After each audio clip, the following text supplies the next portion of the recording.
Alright. Greetings. My name's Joe Bob, and I'm VP. And welcome back to Sunless Sea. Oh, another life berg. I'm not gonna bother killing it though.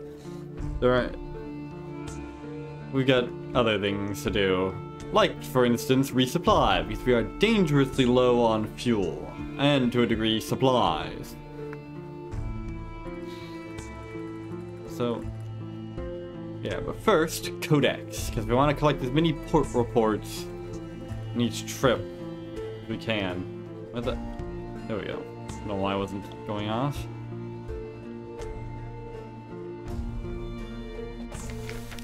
Now then, codex, a desperate cave full of mute exiles, and an inexplicable colony of shivering, bad-tempered monkeys.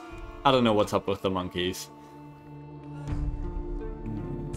If we come back here, we want to grab a strange cache and a frickin' of prisoners' honey. And a submarine, but that's a more long-term thing. Compile a port report. No one will speak. This is a challenge. Silently forthright. The exiles see many come, fewer leave. Some are even willing to communicate, but their gestures are unfamiliar, the meanings unclear. Even when you can understand, these are answers without questions, as useless as a key without a lock.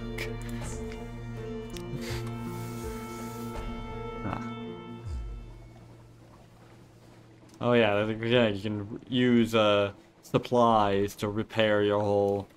It's not the most efficient of ways, but it works. Not now, though. Not with only 3, soon to be 2 supplies.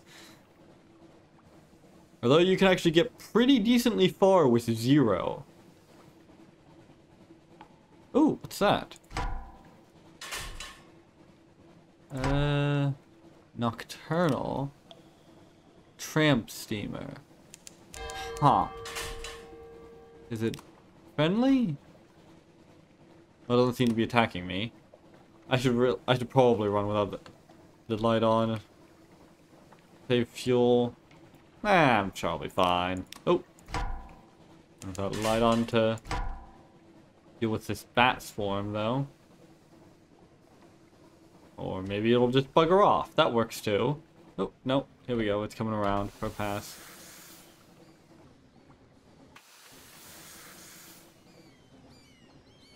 Hey. Now, boom! Rat swarms are bat swarms. Why did I say rat swarms? Yeah, bat swarms, not the most dangerous of those.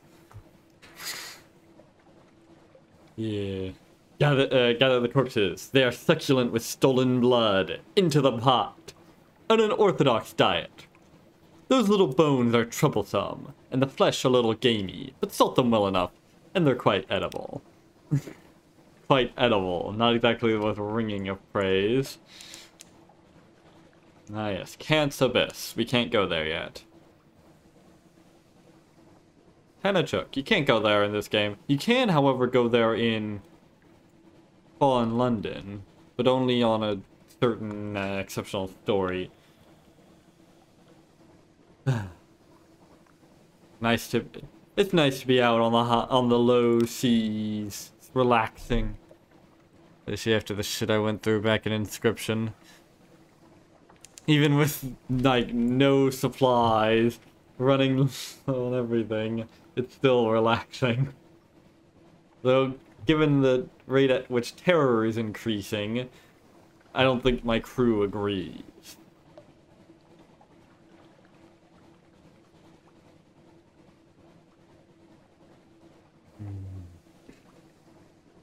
What do we do with a drunken sailor? What do we do with a drunken sailor? What do we do with a drunken sailor? Early in the morning. Put him in a long box till he's sober. Put him in a long box till he's sober. Put him in a long box till he's sober. Early in the morning. Ah, here we go. And yes, the bad singing will continue until my demands are met. Let's say Lucy. This is the one we hadn't picked before. Lucy, the middle sister, is sunny, restless, prone to giggles. A daft tale. Lucy leans over and whispers to you confidently, a complex story about a butler, a pig, and an inheritance.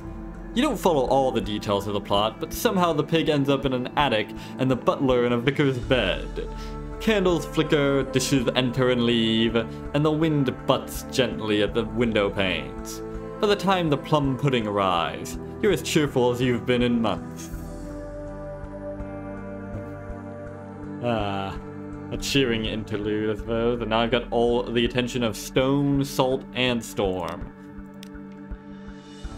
Which is actually a good thing.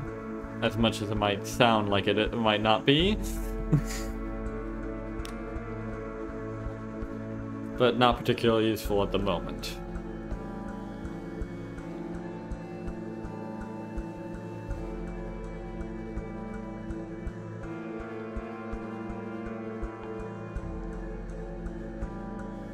Bad Stevener's Abyss.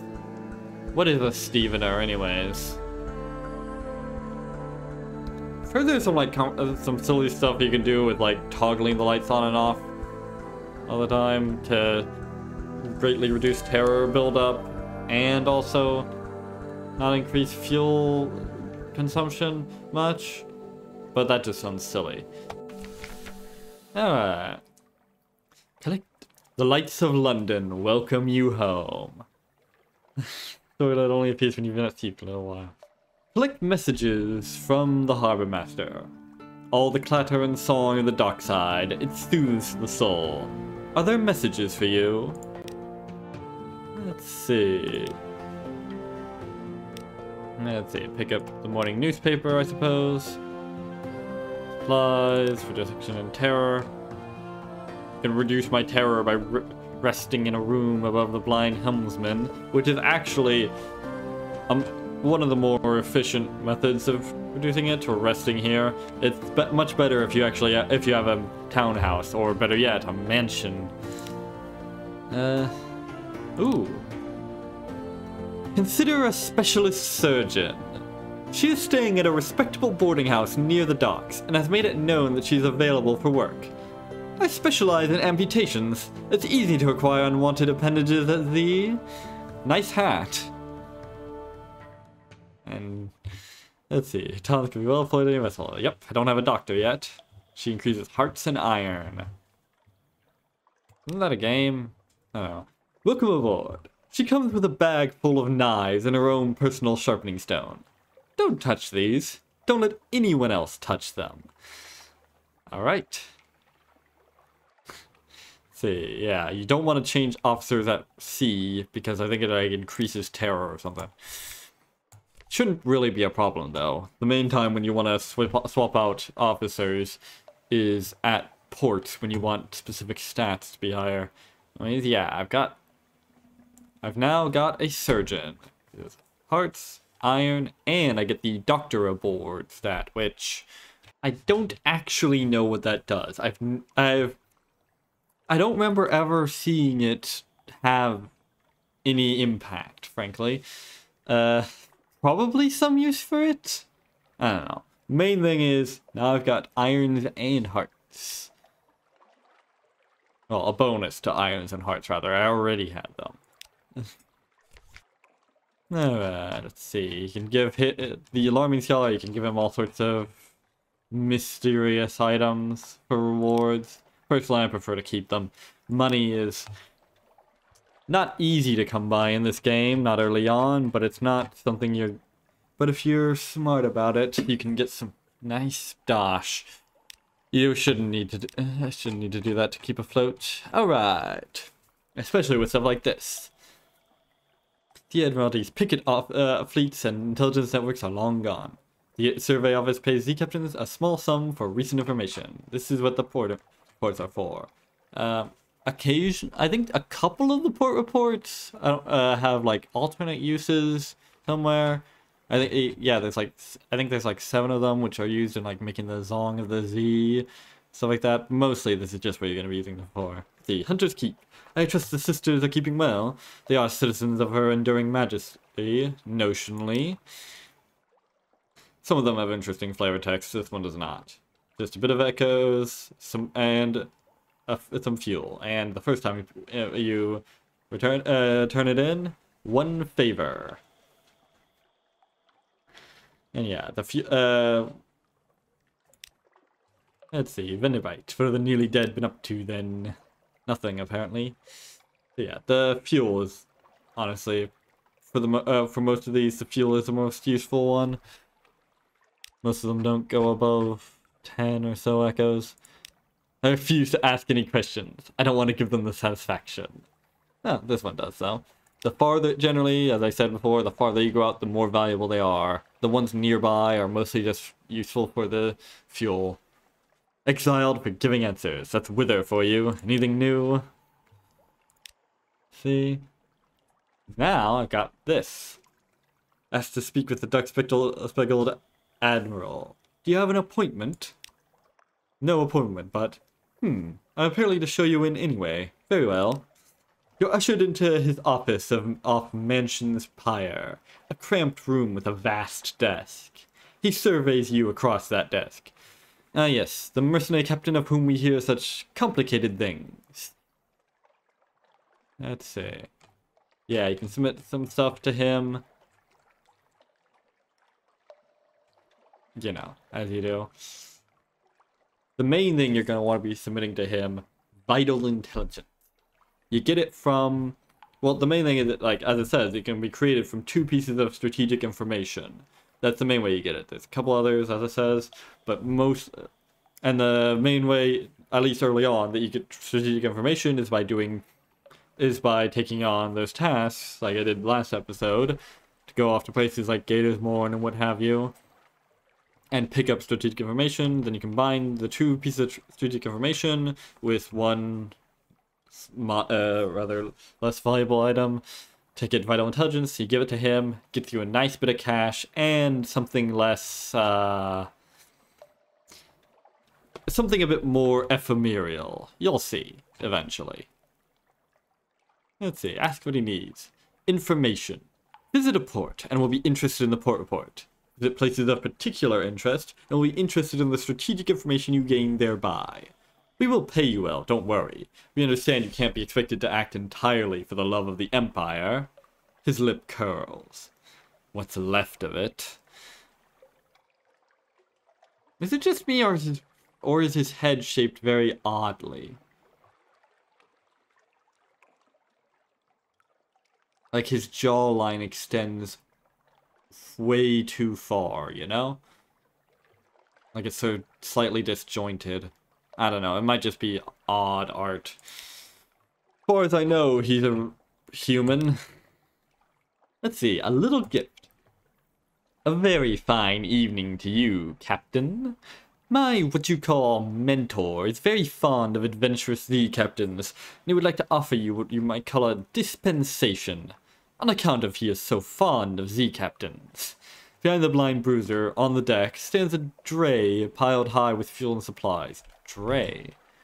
Ah, like a cart for delivering barrels and stuff. Low one with no sides. Generally. Let's see. Inquire further. Who is this patron? Is there a catch? An airy wave. He runs a very fine, very liberal establishment, read criminal organization, just across the river, what is much patronized by sailors and by men of wit and vinegar. A public house. And there is no obligation to speak of. My patron would hope only that you might remember him kindly, and I suppose that if the opportunity should arise for you to return his kindness, then I do not imagine he would refuse your offer. So it's trying to get me indebted to him or whatever. This is a plan with neither flaw nor chance of error, especially considering I don't particularly care about repaying debts. Not ones that are implicit rather than explicit. Sure, why not? Whatever the hell the dispensation is. A courteous nod. Well, my patron hopes that you find these little gifts to your liking, and he expects that perhaps someday you might choose to call on him at the Medusa's Head. Should that day come, we'll make you very welcome and give you any safe conduct what you might require. Good evening to you. I have no idea what kind of voice to give him. So he was gone. Ah, fuel and supplies, and a bit of suspicion. Oh, you rapscallion. Well, anyways, what else? What else? I do here. Let's see. What I get? Ooh. I could sell one of my outlandish artifacts. Yeah, why not? He's there surveying curios from distant ports, with palace servants in muted slippers. The Empress dislikes loud noises. The Empress dislikes a lot of things. A collector of sorts. The veteran privy councillor holds a mirror behind the artifact and examines the reflection. Yes. Inferior to London workmanship, obviously, but it will make an acceptable conversation piece nevertheless. He snaps his fingers at a servant. Hey, the captain. I don't know if you could hear that, but that was me snapping my fingers. I'm not the best at it, but it's decent. Alright. Yeah, we're gonna casually pick up a crate of human souls, as you do. Yeah, then, I think I should have enough cash to buy... where is it? So, yeah, new weapon. There's some good weapons in here, but most of them are forward weapons, which I don't actually have a slot for, see? What I really want to get on, however, is something with an aft slot. What's the one? Like I think it was aft slot. Yeah, and then like, but most of them are too idea because if I can get an aft slot, where is it? Yeah, this one. Caminus Yard's Avid Suppressor. Gives a boost to Veils, and more importantly, ensures the engine never explodes at full power. Now, full power is not exactly the most efficient of ways to get around, but it's actually, if I recall, I did the math a while ago, and it's actually more efficient to use to get around than a more powerful engine, or at the very least, it's cheaper. So that'd be nice. Not exactly, although even if I had an aft slot, I wouldn't be able to afford it at the moment. Anything else I need to get done here? I don't think so. I could hire on more crew, but as long as I've got over half the crew necessary, I can run the ship. I can run the ship perfectly fine. So having less actually helps me, albeit it gives me less of a margin. But you only start losing crew. Well, there's some things that can give you, because you lose crew out at the ports and such, but mainly you lose it by either your engines exploding or taking damage when you're at below half. So that's not really necessary. Actually, maybe I could get it. Maybe I need to get the place repaired. Let's see, dry dock. Let's see. Yeah, I could spend 100 echoes to repair this thing.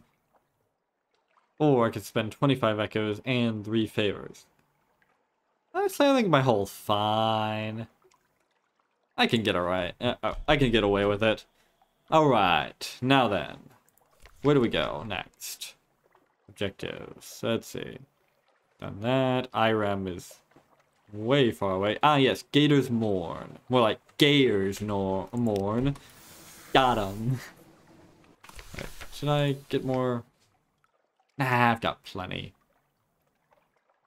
I did say I wanted to keep my fuel at, like, double the supplies.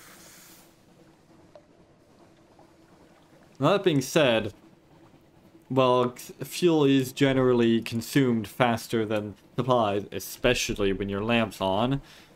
Supplies do tend to be consumed more often in, like, storylets and such. You know, at the places at port and all that. Now then, Gator's Mourn, which I recall is to the east somewhere. obviously... Oh yeah, Mutton Island. Forgot about that place. It's a weird place. But yeah, obviously, I've played this game before, but equally obviously, it's a roguelike. Things are random. But places, the islands are always in this, are always somewhere. Wait, did I miss it? No. Okay, they're always somewhere in the same vicinity, you know? Oh shit. Oh no, it's just a megalops.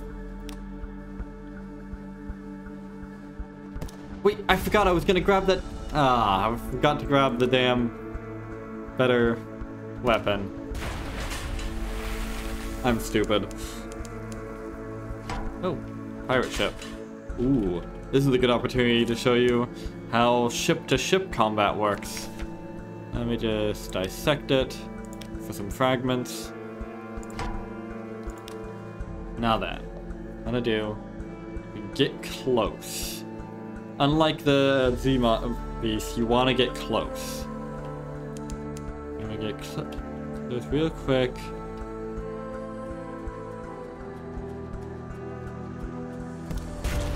Then you want to stay behind them. Wow, okay, there we go. Finally, it's moving. They'll try and shake you off their tail, but you want to stay behind them, and preferably stay behind them in a region where your light's shining on them, so that your targeting will be faster. Because just like with Z-Beast, they can't actually, and just like with you, they can't actually attack when you're behind them. Well, some later ships have an aft weapon which can. And if you're not careful, you can get inside their targeting without noticing. But the aft weapons tend to have a much thinner targeting area, so even that's possible to avoid. And also just tend to take a lot longer to fire. Alright, now we got the ship. We loot and scuttle. Alright, supplies, fuel, and a prisoner. And more supplies. Bloody hell.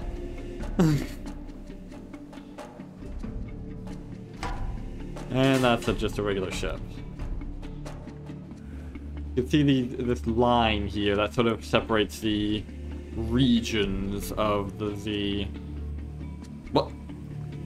Where the fuck did it go? That was weird. Either it despawned right in front of me, or it went underwater, maybe. I do have the submariner expansion. I was on the hillside. Once, this simple fishing village was part of the London suburbs, before London fell and the waters rushed in. That's a very dramatic way to refer to it. Smoke spirals from cottage chimneys. A lonely hill rises behind town. Drinks at the Cock and Magpie. Let's see. Ah, yes, a wretched Mog. Meow, meow. A yellow-eyed, mangy, piebald thing winds around your ankles like a manacle chain. You've never seen a cat's mouth open that wide. Presumably it's hungry. Alright, sure, why not? What's that smell? It jumps down from your arms and disappears into the darkness of the ship. An hour later, 5 brutally executed rats are found on the foredeck. Yep, now got a, another option for mascot. Just not exactly a great option, but if I recall, he has some uses later on.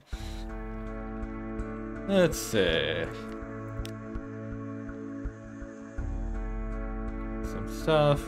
Ah, hilltop above town. There's not much wind on the Untersee, but Mutton Island suffers eerie gusts and buffets from inexplicably local fragment of weather, and the air on the hilltop sometimes carries interesting scents.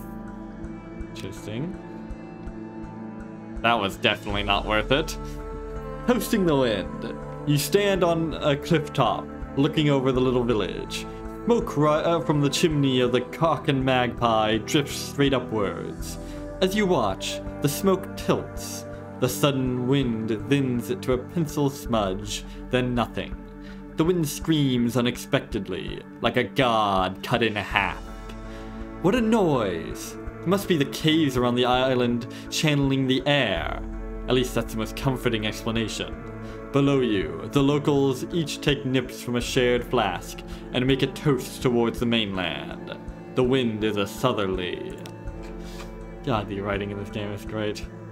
Alright, enter the fishermen. They sail the sea around the island. They mend their nets by the harbor. They see all that happens here, but you'll need coin to open their mouths. Little ships and little secrets. Pirates plying the waves, smugglers at their work. Khanate ships putting in to resupply. Nothing dramatic, but enough to interest the Admiralty. Indeed. Yep. Well, nothing else to hear, not until I get a submarine. Just an ordinary island. Just an ordinary colony of London. Separated a bit by water, but not really by much. Oh yeah, there's this mechanic. Can send out a Z-Bat to search for nearby landmarks, so to speak.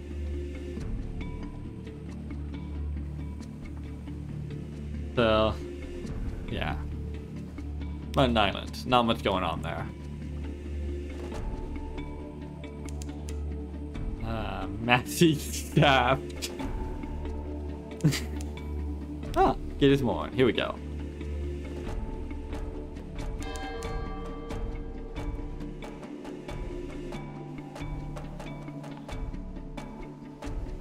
Here we go, the little area. This place is frankly a lot more dangerous than Fallen London. It's Gator's Moor, and it's sort of a hub for pirates and what have you. I always, before I played this game, I always pictured it as being a little bit farther away from London, you know? But I guess the Z a lot larger than it looks like.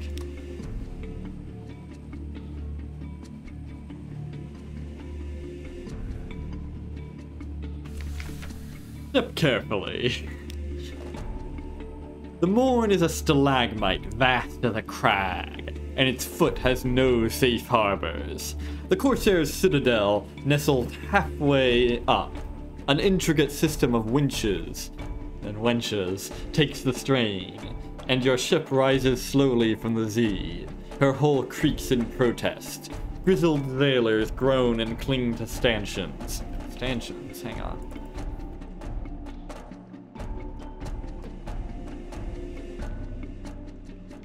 Ah, an upright bar forming against the port or barrier, I guess.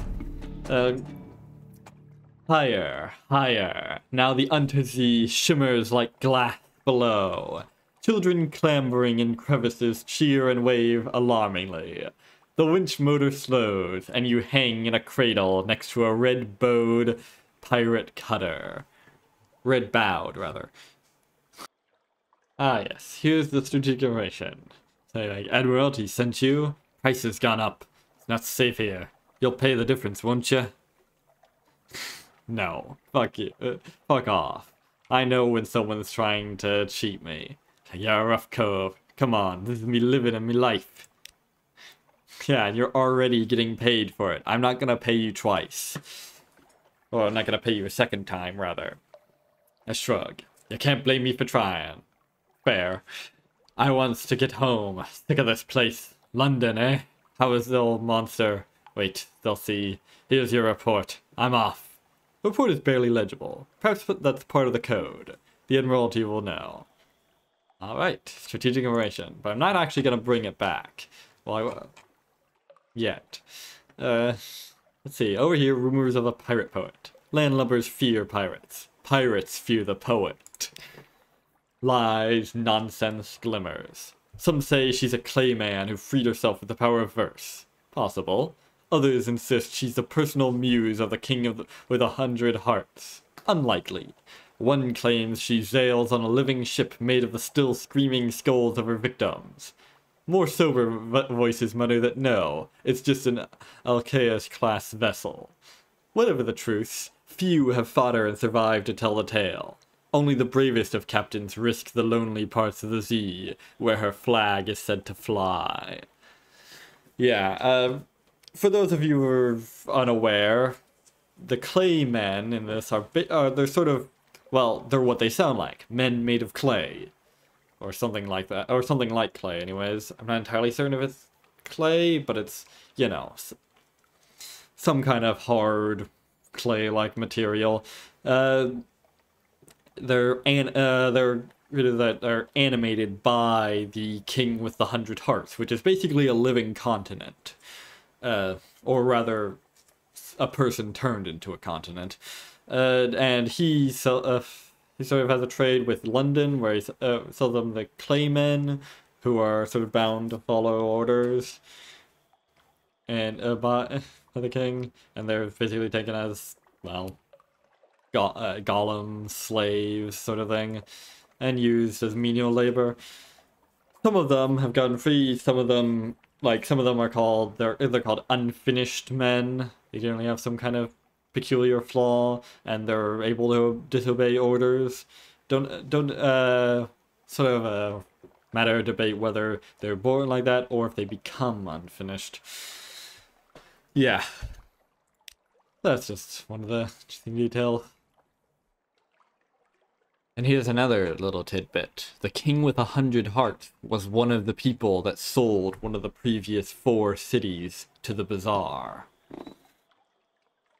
Let's see. Gather intelligence. Gators mourn swarm with pirates, smugglers, and captains of uncertain allegiance.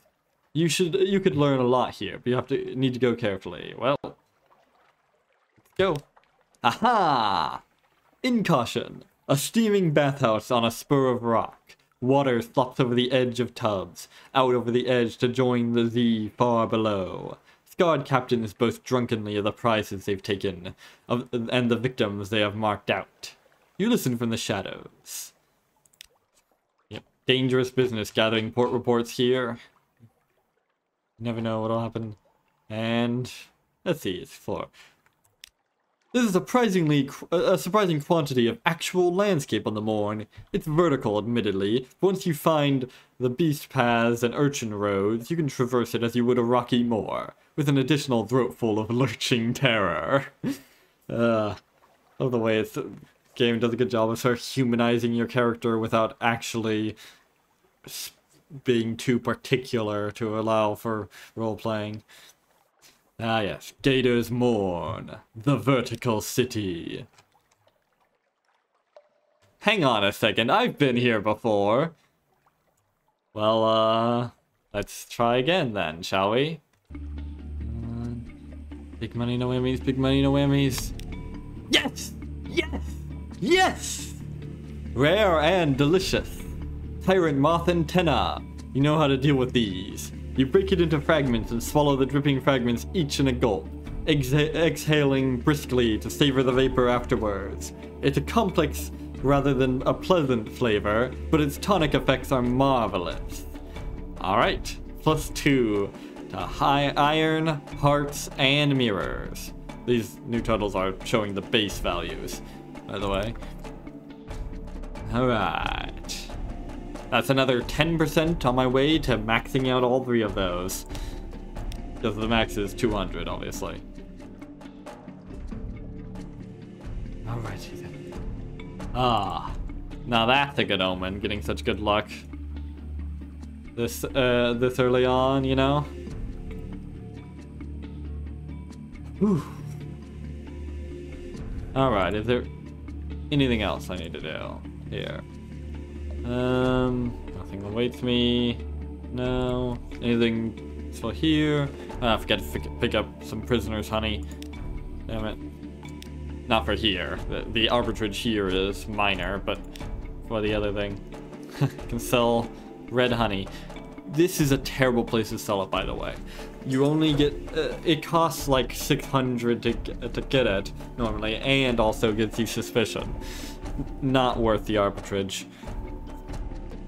Better off grabbing a concealed compartment and smuggling it into London. Ah, conflagration. This is a modded weapon. Fire. Did you know this weapon has been outlawed by the surface nations? There's a lot of damage. Massive stagger. Moderately decent warm-up time. somewhat slow more time, but it can cost 1 fuel to use. Even worse than using torpedo components, because at least those are cheaper and don't take up cargo space. Pretty rough, but it also does a lot of crew damage, which is important. Which means it's good for the life damage is good for dealing with high life damage is good for dealing with monsters, but the low hull damage and combined with the high crew damage means it's great for seizing ships, which with certain mods is actually something you can do with any kind of decent profitability and, you know, possibility to pull it off. So, you know, it's something to consider. Personally, I prefer hunting sea beasts. How long have I been... Okay. Now then. Where are we going? I don't know. I think there's something down this way that I wanted to do. Then I want to swing back to London, resupply, and then... I don't know. Then...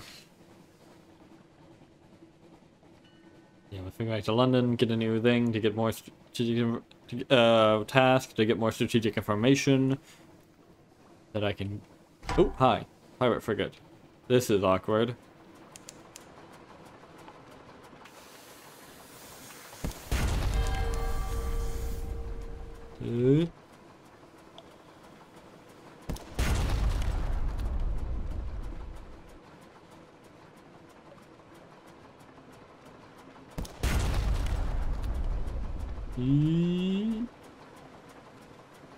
Gotta be real careful. They can be real tricky sometimes, trying to throw you off.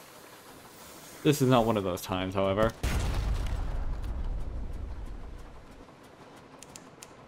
Just stay in the blind side and you'll be fine. As long as you're not dealing with something like the Eater of Names. In which case, staying in the blind side is a lot harder. God damn it. Survived at 2 HP. If only the targeting solution affected its damage rather than accuracy, then it'd be worth firing off a half-cocked shot. Let's see. She's a vile old vessel. What do you know? Alright, more supplies, more fuel, more prisoners. These are useful for various reasons. Alright, a bolt of fabric. Shake it out a little and let it glimmer in the light. Parabola linen. Parabola is the serpent placed behind mirrors. Or someone made that up. But in that case, where do they weave this sleek and ambery glimmering cloth? There's not actually that much to do with Parabola in this game, but in Fallen London, boy, plays a large part.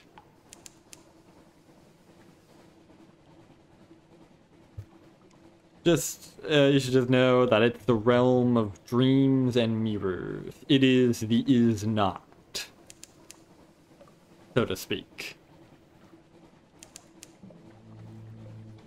What the? I swear, the way this map works is baffling.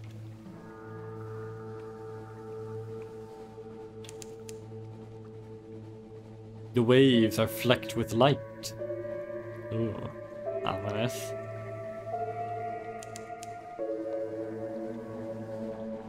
That's just a buoy.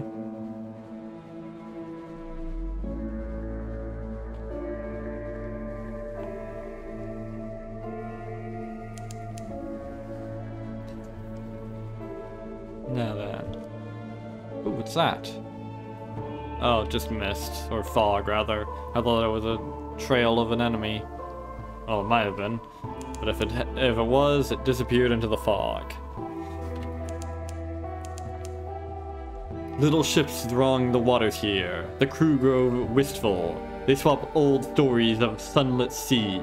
We draw near to the Cumaean Canal, the way to the surface. Yes, that's right.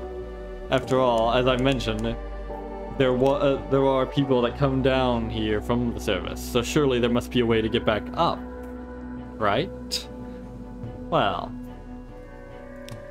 yes and no.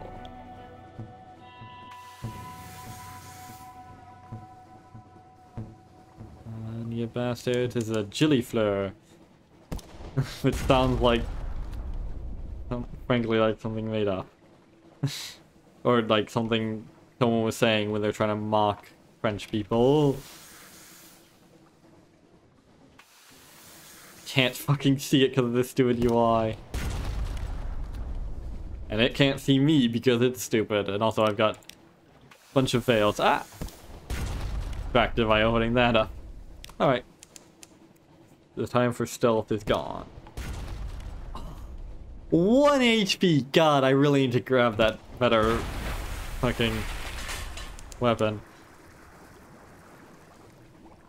I mean, increasing your irons does a good job of increasing your damage, but it's like, what was it, like 4 every 25 points, something like that? Let's see. Oh, this isn't the jellyflower, this is just a random event.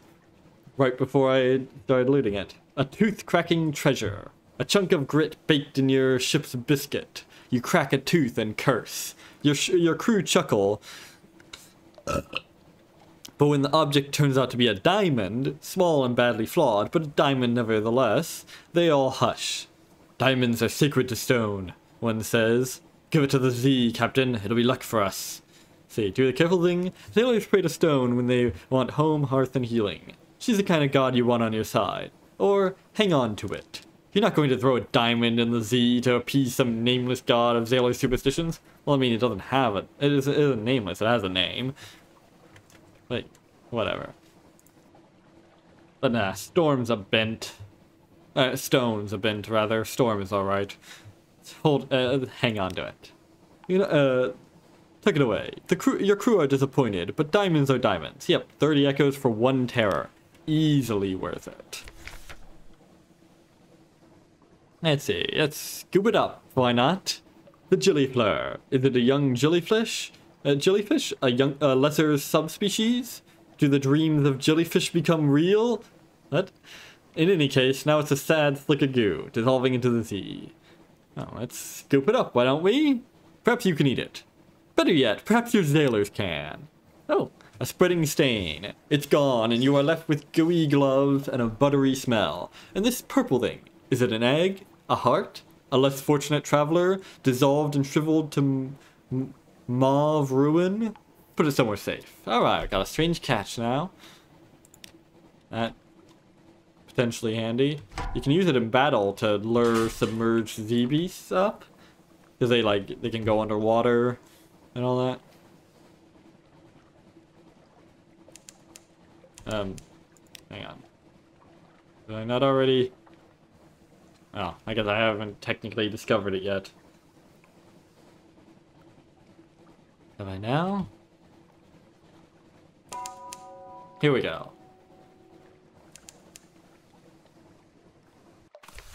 Ah, the Cumean Canal staging area. Here the dark waters run down from the surface, from a brighter sea. Oh yeah, that's why I wanted to go here. The Gnomic Gallivant. Right. This travels to the surface. The sun is dangerous to Neath dwellers like your crew, but the surface has its temptations.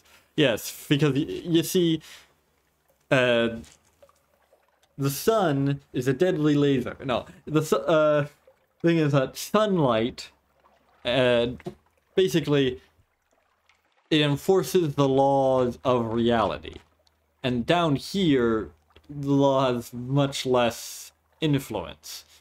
And not just because it's shielded from the light physically. But the thing is, when you're down here, you know, you start picking up stuff that does not, or that shouldn't really exist. Which is especially the case if you die and come back. Because you are even supposed to exist at that point.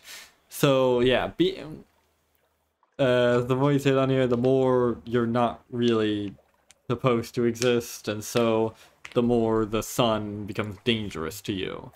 You can stay down here like temporarily and you'll probably be fine, but if you stay down here long enough, yeah, the sun becomes a deadly laser.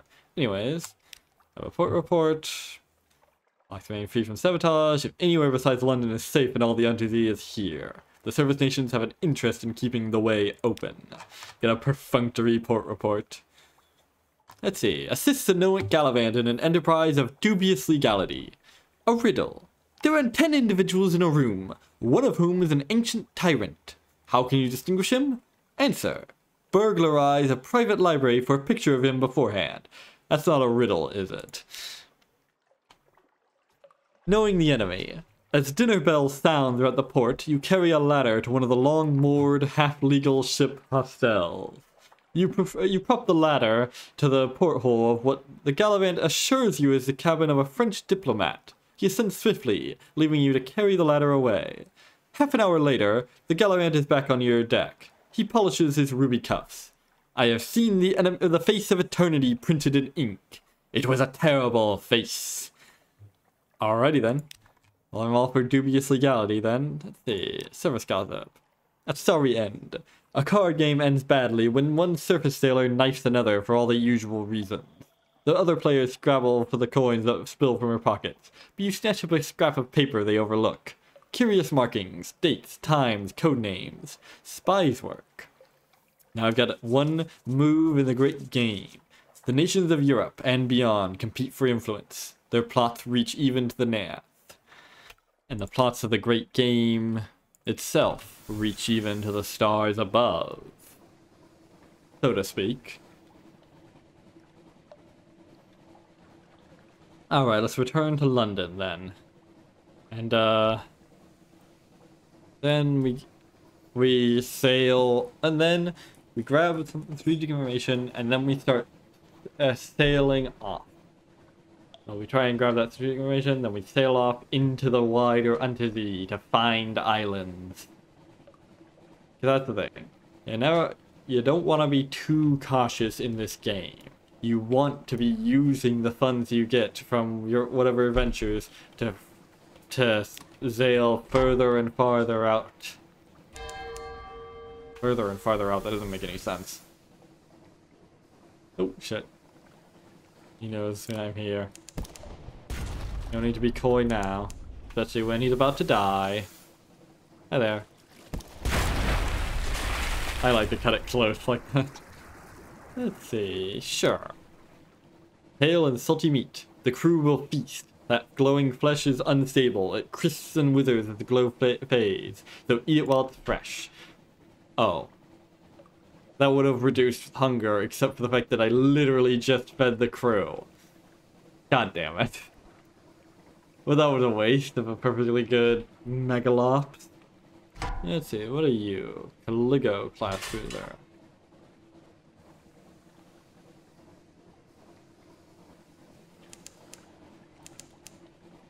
Murray Straits. Who the heck even is Murray? Bozo. Auroral megalops. I don't even know what that means.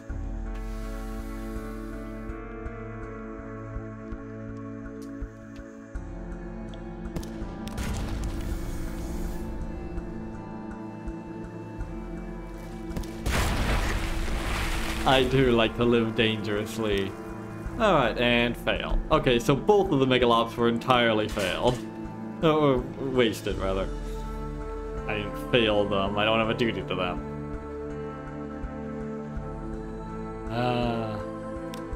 The lights... Home waters. Sailors dawdle at the rail, watching for the lights of London.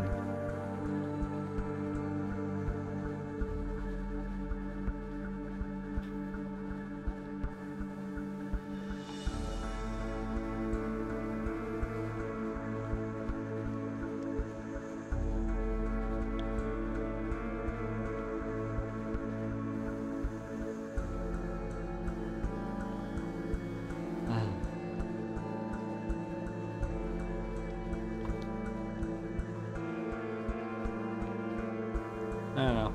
Some people find the slow pace of this game, sometimes like these, to be boring. I find it soothing, you know? Let's see. All the kind of the song of the dark side, it soothes the soul. Give me the peaceful, free my soul. Whatever. Good evening, you magnificent bastard. Don't regret choosing that one. And what a marvelous evening it is, if you don't mind me saying so. And given it is my impression you are an obliging sort, I imagine you will not mind at all. And since you are so very obliging, perhaps you wouldn't mind a little detour via Mount Palmerston with a few articles of cargo, if you happen to be in the area. The cheery man will of course cover your expenses for this trifling inconvenience. There's one unit of space in your hold. That's it. Your hold is full. Your affairs are complex. Mount Palmerston is far away and full of devils. That's not a euphemism, by the way. Sure, why not? It is only, after all, a trifling inconvenience, and I was planning on going northeast anyways to visit Irem. And I remember why nobody remembers Irem. Anyways. And Palmerston is on the way, roughly. If you would be so kind as to deliver this little gift to our friends in Mount Palmerston, then we'll see we get to hear about it. And when you come back, we'll cover your expenses. Bon voyage, as my aunt, who is French by birth, if not by inclination, used to like to say. If not by inclination, good. Nobody should have the inclination to be French. Alright, I can put them ashore. Yes, but I've got the hold space for them. Pardon me, why did it go back up to 360? Oh dear, this is a larger problem than I thought. I thought it was just a couple of... I thought I could do just a couple light changes. Apparently, this is slightly persistent, damn it. I don't even know what caused that. Whatever, I'll fix it. I'll fix it next time, but before I next play. Let's see. Merchant Venturer. Ah, an urchin tugs your sleeve. Governor wants a word. A brooding figure waits at the lamplight's edge. Let's see. I have need of a reliable agent. Failing that, an inventive one. Here are my requirements. Opportunity for profit. He has very specific needs. Ew. But he'll pay much better than the market rates. And he won't ask how you came by these things. Alright. He's made 2 requests, you can fulfill either one. Let's see. Something bright. Port Cecil and the Principles of Coral. It's usually northeast, or thereabouts. That's where Skintalak comes from. A rough 1,000 echoes for 7. Alright. Something romantic and approved. They publish this stuff in the Khanate, to the east, but they don't trade easily. They're the customs duty on love stories. Still, I'll pay 1,000 echoes for the 7. So, something romantic and smuggled. They publish this stuff in the Khanate, to the east. It may be difficult. They don't trade readily. And the Vizar taxes love stories. I'll pay 1,000 echoes to the 7. Basically the 7. Basically the same. Notice how they're all 7. Yes, 7 is a very notable number. Notable number, haha. So, yeah. Anything interesting? Besides that, let's see. London. The greatest city on the entity, and don't you forget it. Ah, new recruit. Oi, small fry. No. Oi, you'll need a real physician. None of your surgeons. Or a haunted doctor. Jeez, both of these are doctors.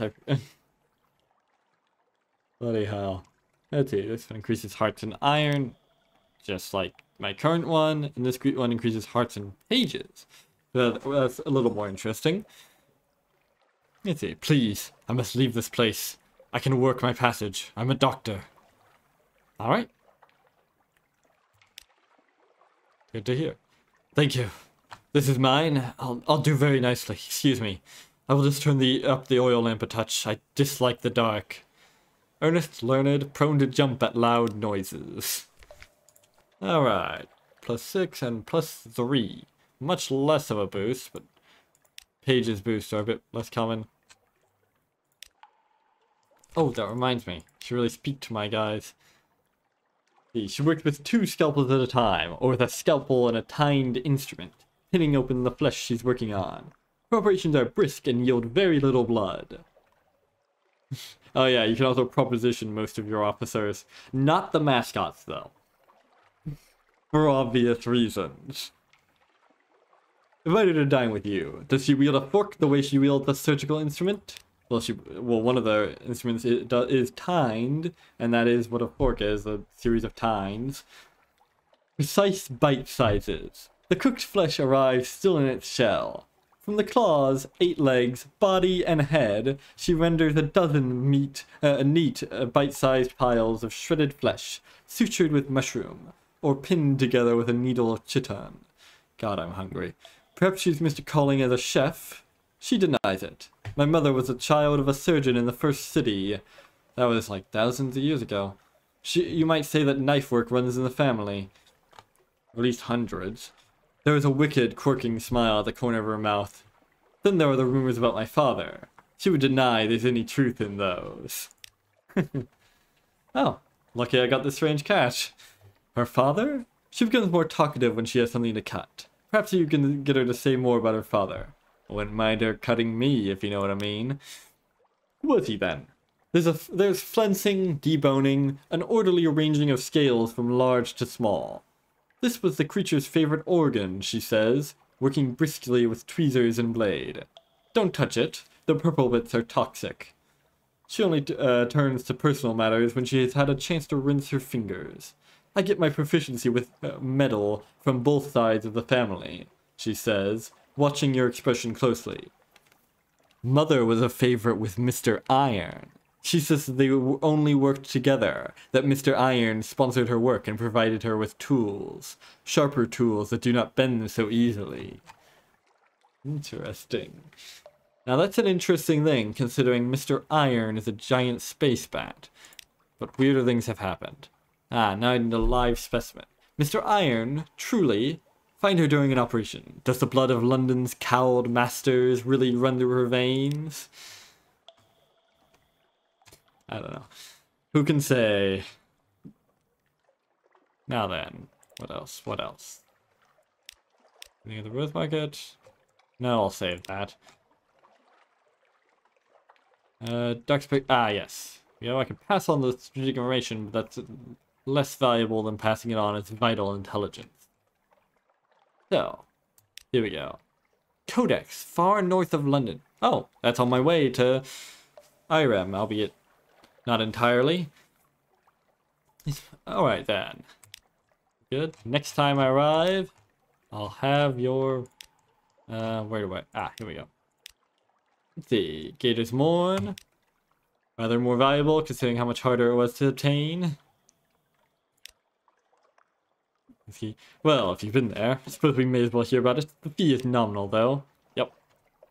The only one that doesn't give you any fuel, nor even a single favor the first time you do it.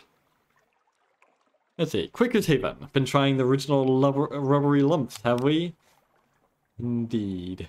Even also pretty perfunctory, but at least this one actually does give favors and fuel. So that's nice. Let's see, I go here, pay a bit of cash and one of these to increase one of my stats by 2, or instead pay nothing and reduce terror to 0 once. It's honestly, it's a decent boost to one of your stats early on. I don't know which one but I don't know which one I should do. Also, I did very little of these resources at the moment. Alright. So. Supply. Get some more fuel. More supplies. That, deck weapon. Okay, just flop it onto my deck. And there we go. Another 3 damage. Both life and hull damage. And now we sell this for a minor fee. And there we go. We've got no cash, basically. But we should get some cash when we deliver these brilliant souls to Palmerston. Maybe I should unload this stuff. Bale of parable of linen. Yeah, don't I don't really need it right at the moment, but I might. Ooh, and, where's the... Here we go. Prisoner's honey. Let's see, and, don't have enough cash for that, so you know what, I think I will unload that Parabolin after all. Alright, so we get that, and one thing of Foxfire candles. It's a surprise tool that will help us later. You know what, let's do a bit of carousing, since we've got a bit of terror build up. That lost a bit more echoes than I said it would. Well, whatever. It was not a very efficient way to get to deal with terror. Ah, well, it happens. All right, now let's set Zale. Set Zale. That doesn't sound right. All right, swing by Wither and Codex. Maybe kill another Lifeberg. Because I can just casually do that. Not entirely casually. Sometimes my engine explodes. Maybe swing by Hunter's Keep since I got some recent news now.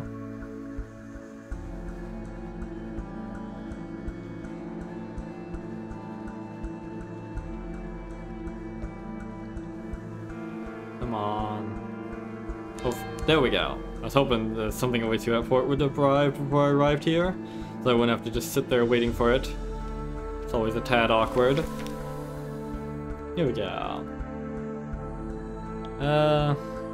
Let's see. TV. Let's see. Same story as always, but let's see. I think. No, never mind. And then do a bit of reconnoitering. And Cynthia, yeah, because I already had Salt's attention, it gives me a bit of iron instead. Destroy. Yeah, the guy, Mr. Irons, he doesn't ever speak. I don't even know if he can. Instead, he writes everything down. He's ambidextrous. He can write with either hand very effectively. Oh shit.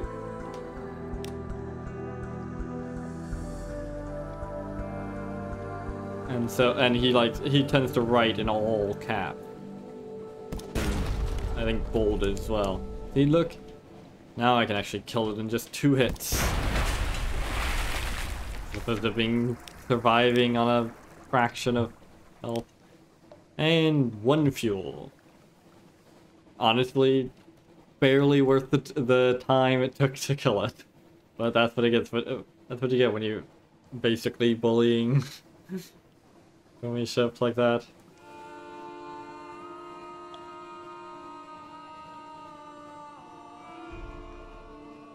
Dust echoes even a sepia tint to the air. I don't know what causes that.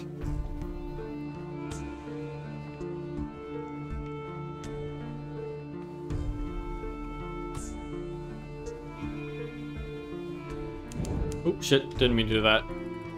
Hopefully my engine doesn't explode.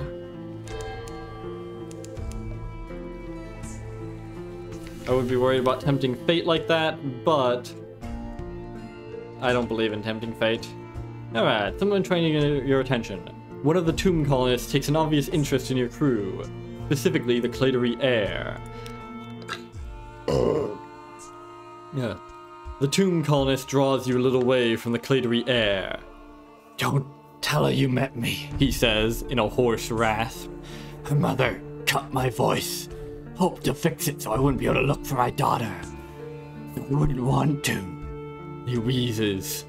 Didn't work. Operations never completely effective. Need to know my daughter's well. Be finding enough patience. Getting enough to eat and so forth. In exchange for the simplest news, he explains himself. I'm her father, he says. Ordinary engineer. Not the sort of parent she would want. If you wish to tell her the heir about this encounter, you can do so by speaking with her. God, my throat is not thanking me for that. Alright. Gather gossip. Do a bit of exploration. Ooh. Interesting. Picnic, I guess. Creepers climb the shattered pyramid. An owl blinks at you from an idol's mouth. In the undergrowth, a cave lizard munches decorously on a white cricket. This place seems peaceful. Rest a while. Stay a while and listen. Wine and sea bread. You and your comrades find stones to perch on. I almost thought it said munch on. And munch laver bread, truffles, and herring. Someone passes a bottle of Greyfields, an adequate vintage. White crickets buzz in the weeds. A shiver of wind passes, and then the air is still, with that absence of chill that passes for warmth down here. Two sailors compare tattoos. Your head swims pleasantly with the wine. Alright, I don't think I have anything for you. Nope. Alright, let's go. Oh, hey, the full power, the remnants of soul power were still affecting me, which it doesn't entirely make sense considering I'd come to a full stop, but, you know. Well, maybe you don't. I don't even know. Bloody hell. No point in even having the lights on here, because the terror rate is already maxed out from just being in the fog. Unsurprisingly. Yeah, I noticed. I noticed the first time you said that. Okay, good. I thought it was doing that again.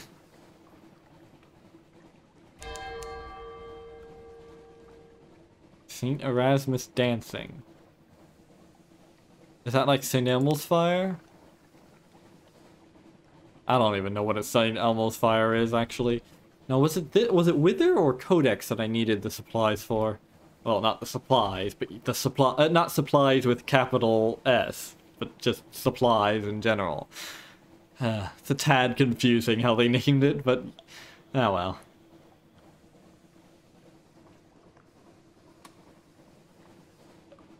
Sometimes I wonder if the things some of these games do are just to make the YouTubers suffer. Let's see, explore the town. Sure, better not go. Darn. I don't know. Worth. House of the Question. Northwest of Withertown, the House of the Question stands alone. Here the initiates of the house make offerings to the three gods of the deep sea, and perhaps a fourth who is not a god. Okay, it's the one place in Wither where you can sometimes get a straight answer. For a price. Oh, I could defy the gods, spit on the floor, curse the priests, overturn an altar, increase irons and hearts by 5 each, and set my terror to 0. I'll never be able to remove any god's curse or benefit in certain other ways. Yeah, defying the god like this, yeah, it actually, prevents you from gaining the use of this place, which allows you to remove the curse, allows you to gain the attention of the gods, allows you to remove the curses of the gods. Frankly, it's probably actually worth it because the curses are easy enough to avoid. Well, the thing is that the curse of salt is easy enough to avoid if you know what you're doing. Although, I haven't checked in with all the modded stuff, I don't know about that. But, and the other two curses are not actually dangerous. One of them, like, increases the likelihood of, the size and frequency of fog banks. The other does absolutely nothing as far as anyone is concerned. And it's been almost a decade since this game came out. Maybe even a decade, I'm not entirely certain. So it probably would have been found by now. But I don't really need to bother because there is actually some benefit to... it can actually be pretty beneficial to... gain their attention. There's some pretty profitable things you can pull off via that, via some of the cheaper attentions. Because some of the getting the attention of a couple of them varies in cost. Profitable stuff we can pull off. Not necessarily profitable in terms of cash per se, but profitable in terms of gaining stats mostly. Various curios. Uh-oh. That's not good. That stuff can... Well, I think it might be able to slow you down. I might be confusing it with a different weather thing.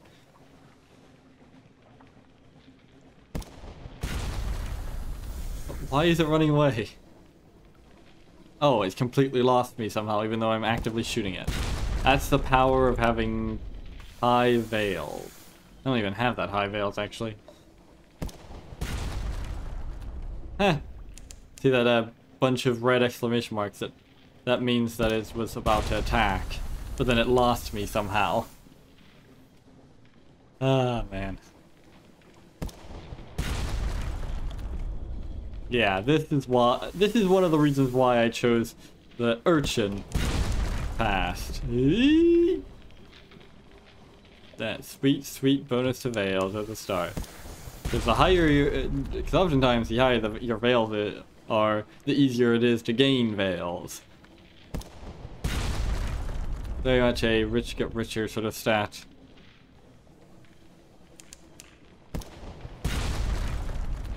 That being said, I've definitely, I have actually eaten him with basically 0 veils. Well, 25, yeah, I mean, the starting amount, but it's basically 0, considering it's the starting amount.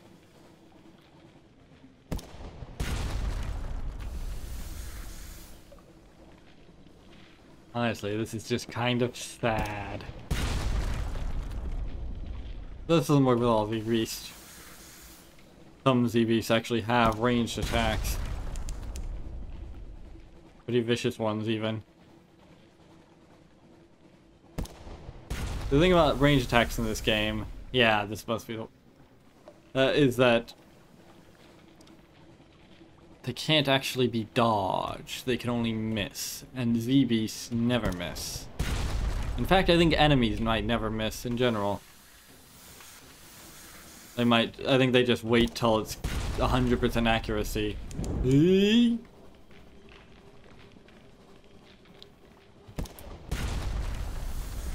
And now we charge!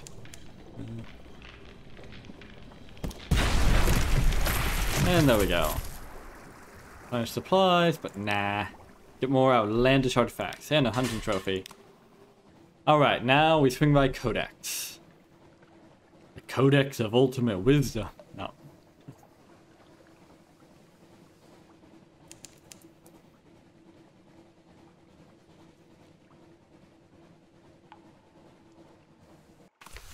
Alright, the other Codex. Grab the strategic information. Nod, shrug. She hands you an oilskin pouch. 9 fool's cap sheets of beautifully written cipher, gathered from who knows what corners of the Untersea. You look up. She points across the water towards the distant lights of Wither Town. She shakes her head. No home for her. Not now. Not later. Not ever. She points to your ship and raises her eyebrows. A mute exile wants to join your crew. Will you permit it? Yeah, why not? I've got space. Though, permit it. Though the other Zailers clutch their Z talismans and make signs against evil. The folk of Wither are uncanny. Those who are exiled to Codex must be more so. Or they're the ones who are exiled there for not being uncanny. And I now have that, even though I already did. Welcome her aboard. She can't or won't speak, but it's clear she knows the Z. She'll do well, this one. And gain 5 terror, but I also gain a crew, mostly for free. Alright. Report. Hey. Port and report. Aw, damn it. only I had another strange catch. Oh well. Alright, now we can do this. This is from a mod, as you might have guessed. Bribe a drooping watchman with prisoner's honey. There is one place on the island where you're not permitted to walk. A gated stairway hidden behind the chapel, leading into the dark. So naturally, that's the one place I want to go. A tired guard bars the way, but you recognize the desperate hunger in his eyes. Silent relief. At your silent offering, a tear wells up in the watchman's eye. He snatches the firkin and ambles sleepily away. A solid blow snaps the gate's ancient lock. The stairs curved down below the chapel into a cramped, unlit tunnel. You'll need a source of light to go any further. Hence the candles.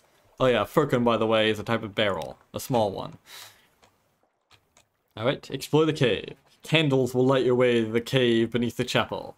It looks to be only a short walk, but you'll leave the crate here in case you need to make multiple trips. Sort of an explanation for why, if you want to revisit the place, you don't need more candles. The quiet dark. No one's watching as you descend into the dark. But then, what would anyone here do if they were? Call for help? You leave the crate of candles at the foot of the stairs and march on, light held high.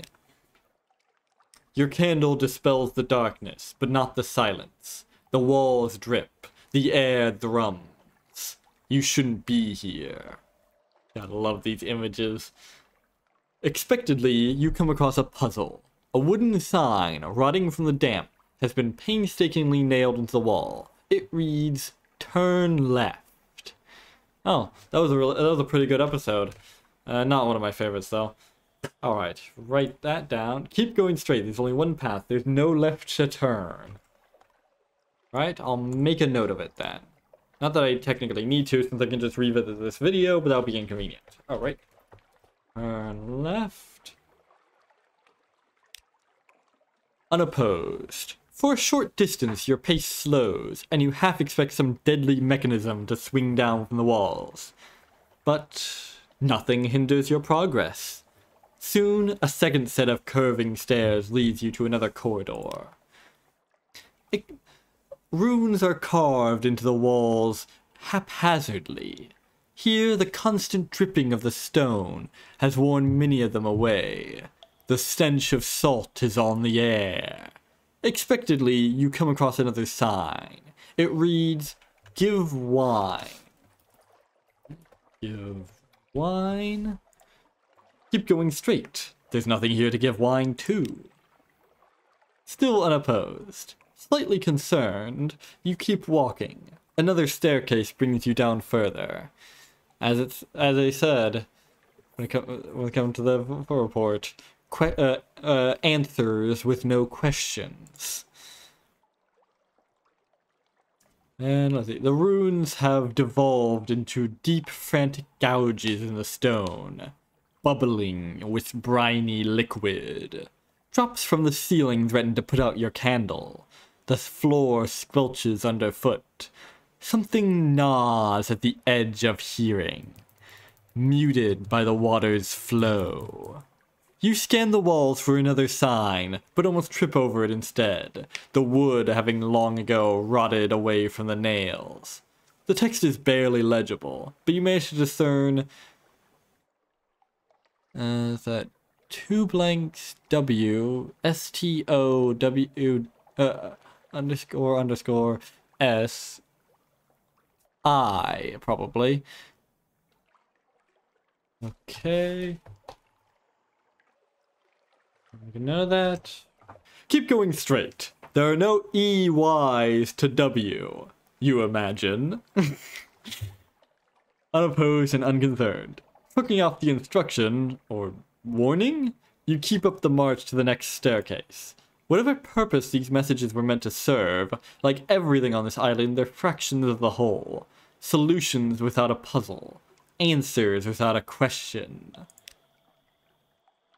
One last staircase drops you into a drowned tunnel, dark water rising halfway up to your knees. To your relief, this one quickly ends at an ancient metal door, barred from the outside. From the far side, you can hear singing? Piercing notes sink into your ears like hooks, drawing you forward. Even pressing your ear against the door, you can't quite make out the words. Open the door. You've come this far, you may as well take a peek. A shackled Ziren. The moment the bar comes off the door, the singing stops. Undeterred, you twist the handle and pull with all your might, having to brace one foot against the wall to brace against the combined weight of the door and the water. It takes a minute of undignified straining, but you're able to tug the portal open enough to slip through. The chamber beyond is small and round, every exposed surface covered in glowing red runes. Shackled against the right wall and waist deep in brine is a woman, her hair long, her clothes ragged. Her skin is so warped and ashen that at first you take her for a drowny, a notion that is instantly dispelled when she looks in your direction. Her cold, jagged smile is all the impetus you need to withdraw and hurriedly slide the door shut. You've discovered the shackled Ziren. Oh my. Alright. The Ziren song echoes through the door, alluring, but indistinct. Alright. I'm not gonna slay the shackled Ziren. So death would grant her peace from these chains, and this island peace from her song. She may not be pleased. No. Anyways, I'm not gonna do that firstly because, well, she hasn't done anything to me after all, and for all I know, it could have some, I don't know, tragic backstory or some shit, or at least have some reward for doing more interesting. Also, there's the fact that I only have a 26% chance of succeeding, and failure might mean death. So let's have a Zailer listen to the Ziren song. Better their ears than yours. Oh wow, I didn't lose a Zailer. That's surprising. Hunting tunes. One of your crew volunteers to enter the chamber. You waste no time in locking the soul inside. Better him than you, eh? Indeed. Within minutes, your Zailer begins pounding on the door, screaming over the Ziren's haunting tunes. He comes out babbling about lorn flukes, bats, the Umwelt dynasty, something about silver, even when calmed by the Z air and gulps of ale. He can't quite put together what exactly it was that the Ziren told him. Something more formidable may be needed to withstand the Ziren's song and repeat her words. Alrighty then, let's leave, I guess.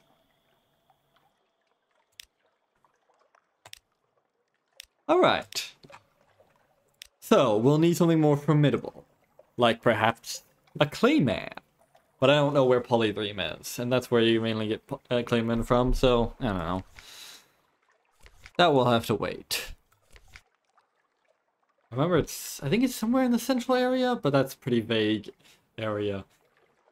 So yeah, that was the first part on one of the power stories from the mod Sunless Stories. More specifically, it's from the mod Tales of the Grave Garden, but that was folded into Sunless Stories, which is a project made by the people behind the mods that were folded into it.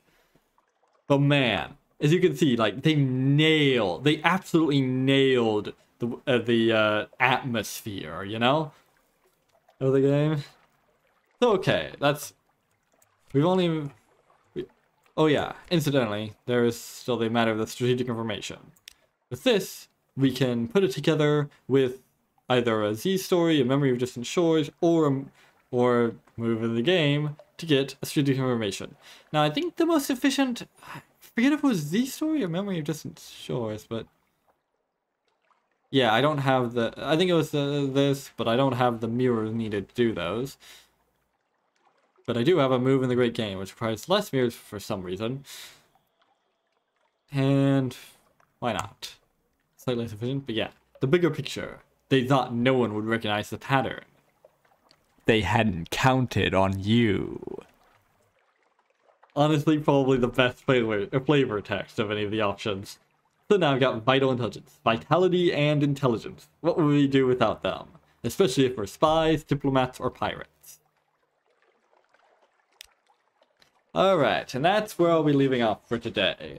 Next, because it's been over an hour, maybe even over an hour and a half since I started recording. Seems like a good stopping point. Next time, we'll swing by Mount Palmerston, deliver the soul, swing by Irem to figure out what the deal is with that lockbox, or at least find a clue. I wouldn't be surprised if it turns out it just leads to another clue, which leads to another clue, which leads to another clue, which leads to who knows what. But at least I will actually get an answer at the end. Inscription. Anyways. And oh yeah, probably do more with the officers as well. In his story. Oh, wait a minute. Hang on a second. No, Conshadow. I forgot. I couldn't remember if it was Conshadow or Gator's Morn that she wanted to be dropped off. I was worried I had forgotten to drop her off. Alright, so yeah, we'll do that, and then... oh yeah, swing by Polydream as well, if we can find it. So yeah, this is, as you can probably tell, going to be a long series. I'm going to be intermingling it with other games as well. Some people that don't care about it don't just completely unsubscribe. But yeah, if you're interested, just to warn you, you're in for the long haul. And yeah, it's gonna be slow and long-winded, but there will be, as I said, 1,000 stories. Each one with a real fucking atmosphere to it. And hopefully my reading of it and my microphone quality aren't too terrible. I've got a really nice voice for this sort of thing, but, well, microphone isn't the best. But without any further ado, I shall leave you for now. I have been Joe Bob, and I'm very peeved. So long, delicious suckers.